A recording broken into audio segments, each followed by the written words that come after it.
করণদিঘি ব্লকের খুরকা এলাকায় আত্মীয়ের বাড়িতে বেড়াতে এসে রাতে ঘুমের মধ্যে সাপের ছোবলে এক যুবতীর মৃত্যুর ঘটনায় চাঞ্চল্য ছড়িয়েছে। পুলিশ ঘটনার তদন্ত শুরু করেছে। বুধবার মৃতদেহ উদ্ধার করে ময়না তদন্তের জন্য রায়গঞ্জ মেডিকেল কলেজের মর্গে পাঠানো হয়। মৃতার নাম দণ্ডী সোরেন, বয়স 19 বছর। তার বাড়ি ডালখোলা থানার সুরতা গ্রামে। পরিবারের দাবি, হুল উৎসব উপলক্ষে তিনি খুরকায় আত্মীয়ের বাড়িতে গিয়েছিলেন। রাতে ঘুমানোর সময় পায়ের আঙ্গুলে কিছু কামড়ায়। এরপর তার শারীরিক অবস্থার অবনতি হলে দ্রুত রসাখো স্বাস্থ্যকেন্দ্রে নিয়ে যাওয়া হয়। সেখানে চিকিৎসকেরা মৃত বলে ঘোষণা করেন। ছোটবেলায় মা বাবাকে হারানো দণ্ডী সোরেনের এই আকস্মিক মৃত্যুতে পরিবারের সদস্যরা, বিশেষ করে দাদা হোপনা সোরেন, গভীর শোকাহত।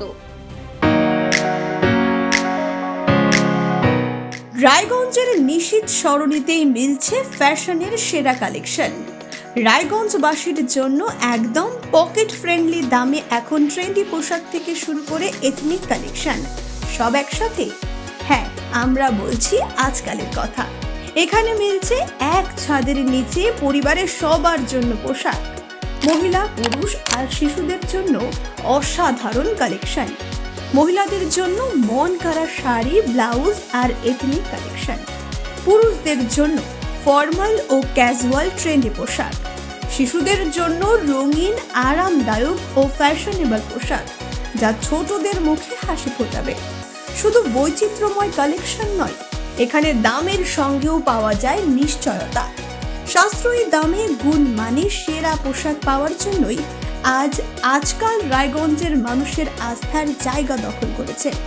ঠিকানা নিশীথ সরণি রোড, মোহনবাতি সংলগ্ন, রায়গঞ্জ, উত্তর দিনাজপুর।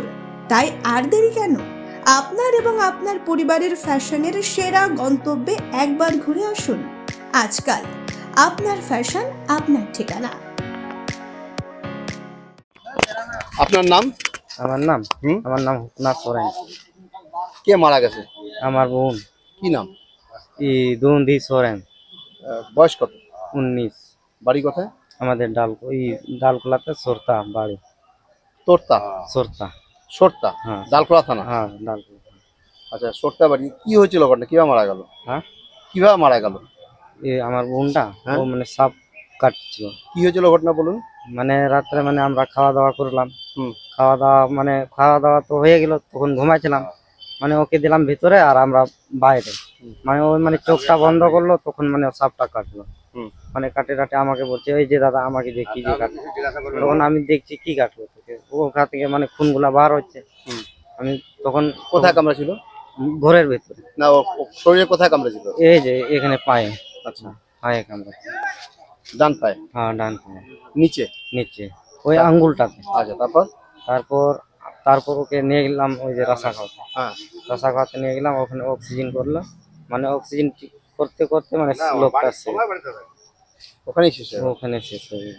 পড়াশোনা করতো না, আমরা খুব গরিব ছিলাম। আমাদের জায়গা জমি নাই। আমার তো মা বাবাও নাই। আমার 4টা বোন আছে, আমি একটা ভাই। আচ্ছা, এটি ছোট বোন ছিল? হ্যাঁ, আমার থেকে ছোট। আর বাকিগুলা কি আপনার থেকে বড়? আরো ইয়ার থেকে আরো একটা ছোট আছে, আর আমার থেকে 2টা বড় আছে। আপনি চালান সংসার? হ্যাঁ, আমি চালাই। আমার মা বাবা নাই কেউ বাড়িতে। বোন চলে গেল, কেমন কি মনে হচ্ছে? বোনটা চলে যাবে? বোনটা চলে গেলে আমার মনটা কষ্ট হচ্ছে? খুব কষ্ট হচ্ছে। এই বোনটাইতে বোধহয় রান্না বান্না সব করতো? এই বোনটা হাসি মজা খুবই করেছিল।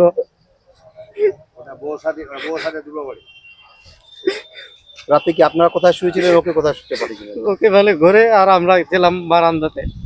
ওকে যদি বারান্দায় রাখতেন তাহলে তো হতো না এই জিনিসটা। ওটা আমরা কি ওখানে তখন আমরা বুঝতে পারলাম না। কপাল খারাপ। কপালটা খারাপ। তখন আমরা নিয়ে গেলাম, তখন রাজা হতে, তখন ছিল লোকটা। তখন রাজা দিনটা লাগালাম, তখন লোকটা শেষ।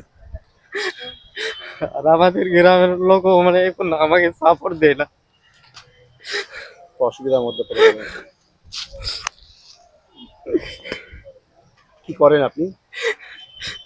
কিছু করি না, এখন বাড়িতে থাকি। লেবারি করেন? লেবার করেছি। রায়গঞ্জ থেকে বিথকাপালের রিপোর্ট, কুলিক নিউজ।